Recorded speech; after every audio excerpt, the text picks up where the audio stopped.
How's it going, ladies and gentlemen? Hello and welcome back to Heartland Junction. Today we've got an N-scale locomotive review for you. Today we have the Scale Trains Rivet Counter EMD SD40-2. Alright, ladies and gentlemen, here we are with the Scale Trains Rivet Counter EMD SD40-2 in N-scale. The version that I have here is Norfolk & Western number 6074 with the large NW lettering. This is not a locomotive that I actually purchased for myself. This was a surprise Christmas present from my parents. So I didn't actually pay for this one, but I believe Dad said he got it on sale for about $250, $254, and I believe that these typically retail for somewhere around $350. So it was a pretty decent sale. I think he got it directly from Scale Trains, but I'm not positive on that. So let's go ahead and open this guy up and see what we've got. Now, I have already taken this out of the box once and tested it. I did that while they were here over Christmas. So here is our manual. So SD40-2 product manual, rivet counter here, N-scale. So looks like unlike the 44-tonner that we got in the mystery box from Rapido, this one is only in English, it would appear. So we've got an introduction, a little bit about the prototype there. You can pause and read that if you'd like to, otherwise I'll give you some history and the specs on that in just a few minutes. It's got information on handling, storing the model, disassembly, lubrication, operating on DC, DCC. This is obviously a sound-fitted locomotive. I don't know if I mentioned that actually at the beginning. Here's our list of functions. It's quite extensive. This is actually my first sound-fitted locomotive in N-scale, which is very cool. So we got more functions here. I'm sorry, this is the CV chart here for the volume of the different functions, different sounds and stuff. Then we have the functions map over here.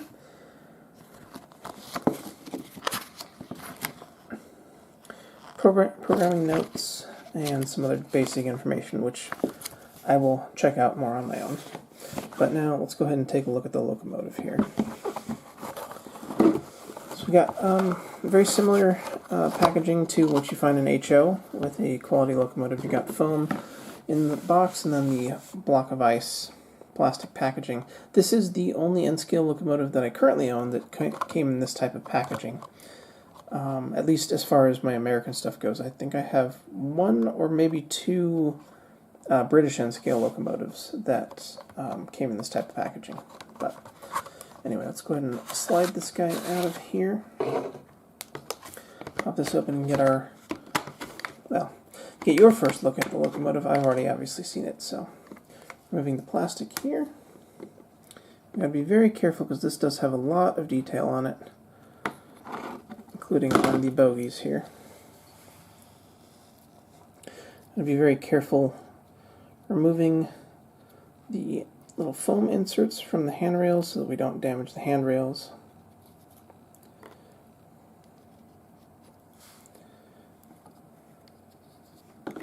Alright, and here she is. So, as you can see there, we've actually got quite a bit of separately applied parts here on the bogies, which is very nice. Very amount of printing. I don't know if you can read that. I can't really read that through the camera. Maybe it will show it better in editing here. We have, here's a look at the back, or I guess this is actually the front end because Norfolk Western ran these long hood forward, which I found that out when I first put it down on the track. You can see, I don't know if it's going to be clear on the camera there, but it does have the F indicating that this is the front of the locomotive, which obviously was railroad dependent, not locomotive dependent. So here is a look at the back end of the locomotive. Now, this particular variation does not have ditch lights. I do have one other SD40-2, which you've seen running before if you watched my N-scale mystery box video. There's a look at the horns and the vents on the top of the roof, which do look like they are etched, and there are fans that have relief to them underneath. I don't know if those move or not. I don't remember seeing them move They're not motorized, I don't believe, but let me see. No, they don't appear to move. I tried blowing on it to see if it would spin, but it doesn't look like it. So I believe those are just static, but do remember this is N scale. Very nice handrails. They are plastic, which is pretty typical. Modern American models here. So quite a lot of detail on there on the sides for being a plain black model. Look at the bogies. Okay, let's go ahead and give you guys some history on it. Then we'll get it down on the track, take a little bit closer look, and run it around a little bit, check out what the sounds are like and all of that. And actually, real quick, before we do that, one other thing that I want to do, like I did with the freight car, the USR DS boxcar, I get a look at the weight and get a sense of that. So first, let's grab the other one that I was talking about. Here's my Burlington Northern SD40-2. This is a Kato model. And this one has DCC but no sound. So let's just drop that down there and see what this one looks like. And it looks like we've got a weight of 3.39 ounces. Now let's see how the scale trains matches up. It feels maybe a little bit lighter to me, actually. Oh, it is 2.86, so it's actually lighter than the Kato. That I'm a little surprised by that, but maybe I don't know. Maybe they had to compromise on weight to get the sound components in there. I don't know. Introduced in 1972 as part of EMD's -2 series, the EMD SD40-2 is a 3,000 horsepower Coco diesel locomotive powered by a 16-cylinder 645 E3 turbocharged prime mover. Although higher horsepower locomotives were available at the time, including EMD's own SD45-2, the reliability and versatility of the SD42 made it the second best-selling model in EMD's history, beaten only by the GP9. Approximately 4,036 total units were produced between 1972 and 1980, with the final international SDL42-2 variant produced in 1997. Locomotives purchased by 33 North American railroads, the three largest purchasers, were Burlington Northern with 769 units, Union Pacific with 686, and Canadian Pacific with 489. A number of SD40 variants were built for countries outside of North America, including the JT26CW-SS, also known as the British Rail Class 59. Many SD42s are still in service today, and 6 units are currently in preservation at various U.S. and Canadian railway museums.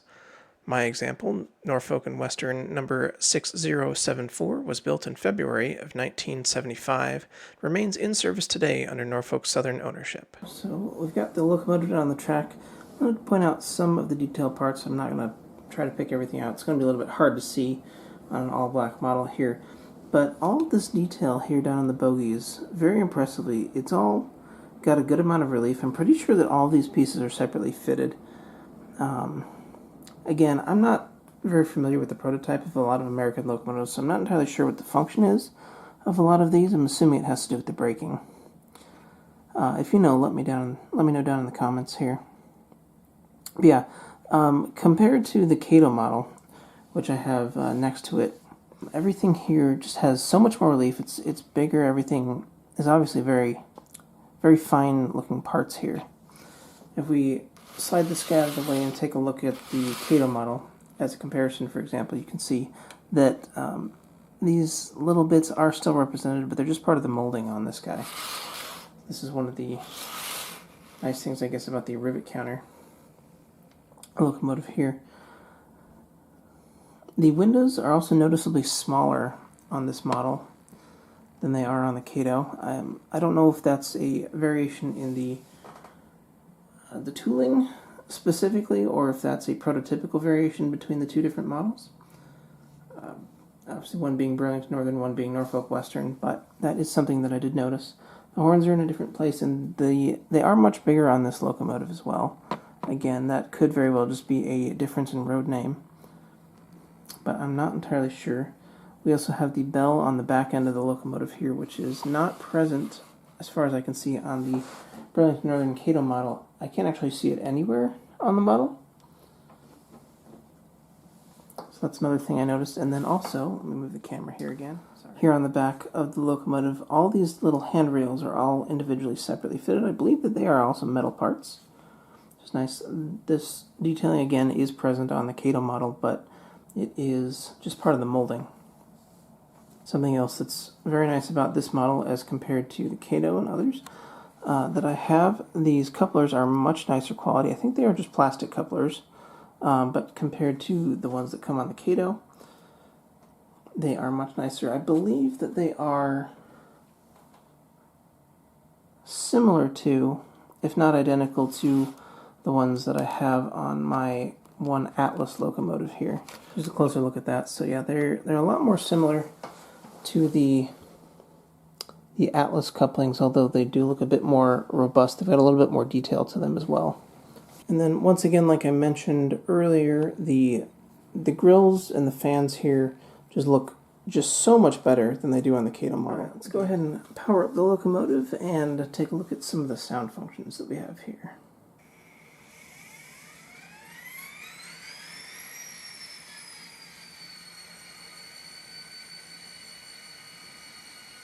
Right, there's our startup and idle. And now I should mention also, before we go any farther, that when I first set this up, I did actually turn the volume of the sound decoder down to about 50% of what it was. So this is only about half of the default volume.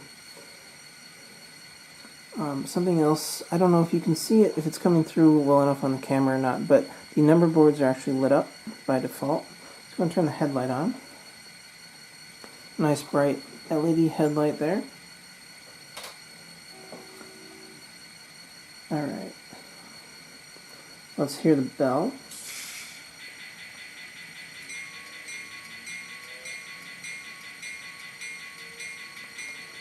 Alright, how about the horn?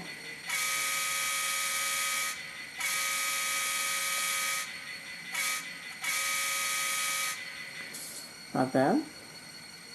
A coupler sound here. Number 3. And it looks like 4 is not doing anything. That might be a running function. 5 is for the ditch lights, which we don't have on this particular variation of the model. Okay, 6 I think is the flange, or 7 is the flange squeal, which we can't hear unless it's running there. Alright, that's the basic sounds there. There's a lot of other functions which I don't have access to on the power cab because it only goes up to function 12, unfortunately. Alright, let's go ahead and take a look at what the running's like. So I've got it set to the 128 speed step, so we're going to turn it up very slowly, see what the crawl's like.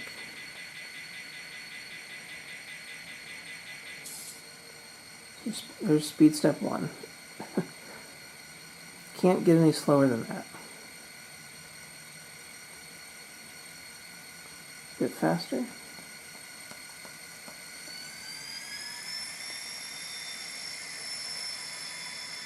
And just perfectly smooth. Nice slow deceleration there as well. Bring it back into shot here. That's speed step 10 out of 128 on the controller here.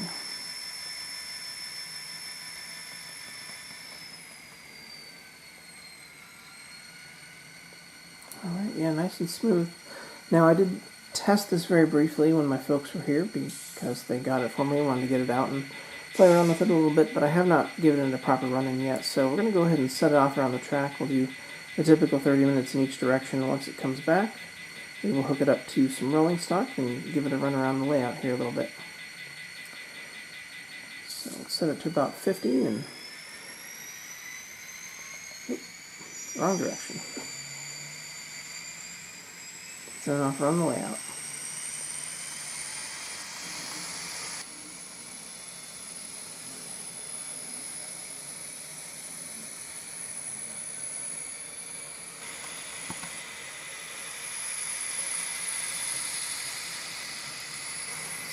While she's running in here, let's go ahead and test and see how it does over the switches. These are number 6 Kato switches.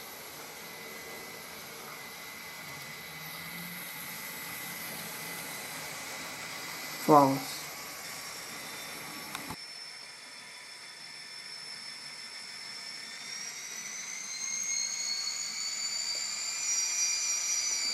Alright folks, running in is complete, and yes, you may have noticed that we have switched layouts here.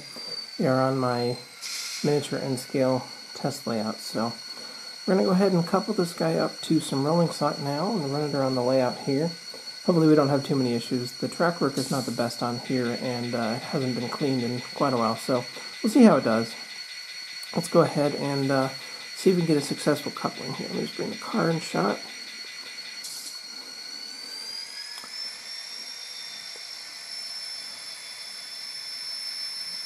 Okay.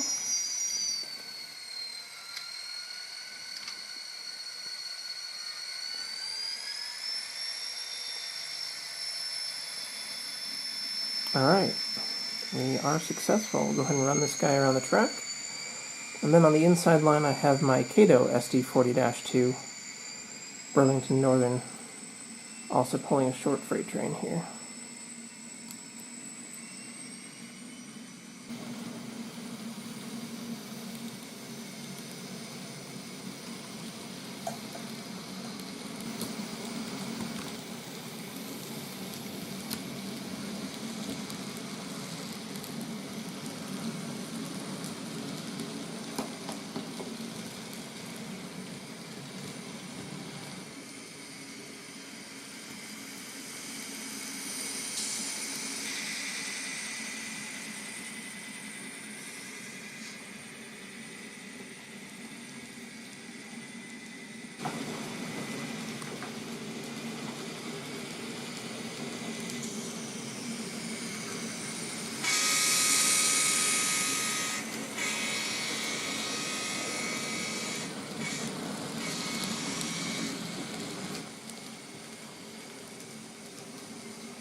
Alright, let's go ahead and talk ratings for this guy. So, as you can see, it's got a very good score here. On detail, I can't fault this. Everything is great. Again, I don't have a lot to compare it to because I've never owned an SD40-2 except for the Kato one that I have, but comparing the two, obviously the bogey detail is just incredible. We've got the variations in the windows, we've got the variation in the horn. The lights are perfect. We've got great LEDs. We've got the separately fitted handrails, which are made of metal. Or I should say the grab irons. The actual handrails themselves are made of plastic, and that is why we're losing half a star on quality here.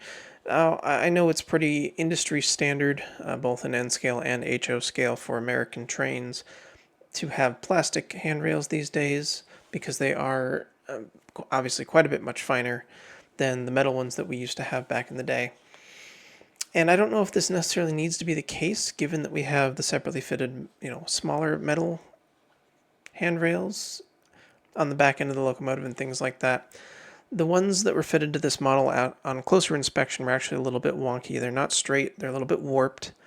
I don't know if this is specific to my model or not. I just noticed when I removed it from the packaging, the little foam inserts that were put in there to protect the handrails actually didn't fit fully in the space, and so the handrails actually were bent and warped a little bit. None of them came out of the locating pegs, but they were still not straight, and just kind of gently fiddling with them, I'm not able to straighten them. The plastic is just a bit warped, so I'm cutting it just a tiny bit on quality just because of that. Performance, I can't fault it. The only thing this thing is really missing, it doesn't have any kind of a stay alive capacitor, but that really hasn't been an issue because of the wheelbase of the locomotive, and even on my dirty track work, on my N-scale micro layout here, It still ran almost flawlessly. I did have one point when I first started running it where it did actually stop, but again, that was because of dirty track, not necessarily because of the locomotive. However, if it had the stay alive capacitor, which it did not, that may have fixed the problem. Obviously, this is N scale, so there may just not be space in the model for that. So that is unfortunately a compromise of the scale. Value for money here. Now this one was a very difficult one for me to determine. Now if you look on ScaleTrain's website, the MSRP for this locomotive in DCC ready was $186.99, or the sound fitted version's MSRP was $318.99. However, even on ScaleTrain's website, purchasing directly from them, they have their models discounted. So you could get the DCC ready version for $149.99 or $150, and the sound version for $254.99. I did compare this with some of my retailers that I generally shop, which I've mentioned on the channel before. I'm not going to mention names today, and they were selling it almost exactly the same price for DCC ready. For sound, one of them was a little bit cheaper at $247, but still basically the same price. Now, comparing that to the same Kato model that I have, which I've had for a few years, still in production, on Kato's website, the DCC ready version is $125, which is obviously quite a bit better than the ScaleTrain's one. However, you're compromising quite a bit on detail for that $25, so perhaps relatively comparable as far as value for money goes.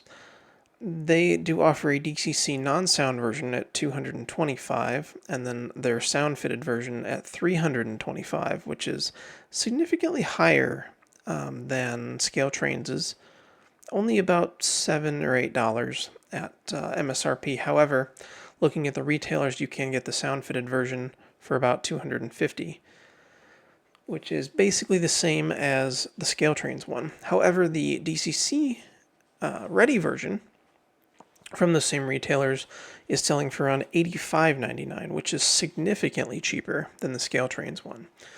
So I think this really, as far as value, breaks down to whether or not you're purchasing it DCC ready or with sound.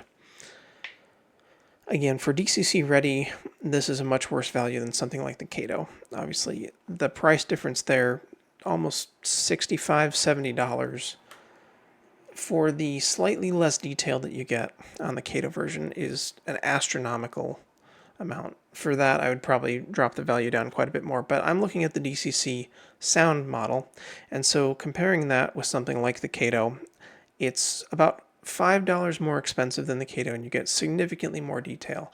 I went ahead and gave it 4.5 stars because I wasn't really sure where to put it given these variations. Again, pretty much everything that I buy is DCC sound. However, I know that a lot of people still use DC, and so I had to kind of factor that in a little bit too. I think if I was looking at just the DC or DCC ready version, I would probably put the value at this one maybe around 3 stars when compared to something like the Kato. However, for the DCC sound, it would probably be a full 5 star. I went ahead and only knocked off half a star. Maybe that's a little generous, maybe that's a little harsh. Let me know what you guys think. That's going to give us an overall score of 19 out of 20, which is pretty much as close to perfect as I think you can get without nitpicking at least something. As great as these models are, there's always at least one little thing that could be improved upon. Alright folks, that is going to go ahead and conclude my review of the N-Scale SD40-2 from ScaleTrains with DCC and sound. Let me know what you guys thought. Do you have one of these? Have you tried one? Have you tried one from a different manufacturer besides ScaleTrains and Kato that you think I might like? I know Broadway Limited makes a lot of N-Scale locomotives as well. I haven't tried any of theirs, but I have seen a couple of them at my home club back in Flagstaff. So yeah, I was pretty impressed with this model. I really enjoyed it. Based on this, I would definitely buy another ScaleTrains product, and I would probably recommend this to you, so go ahead and pick one up if you're interested in it. But that's going to wrap it up here for today. I hope you guys enjoyed, and we'll catch you in the next one. Have a nice day.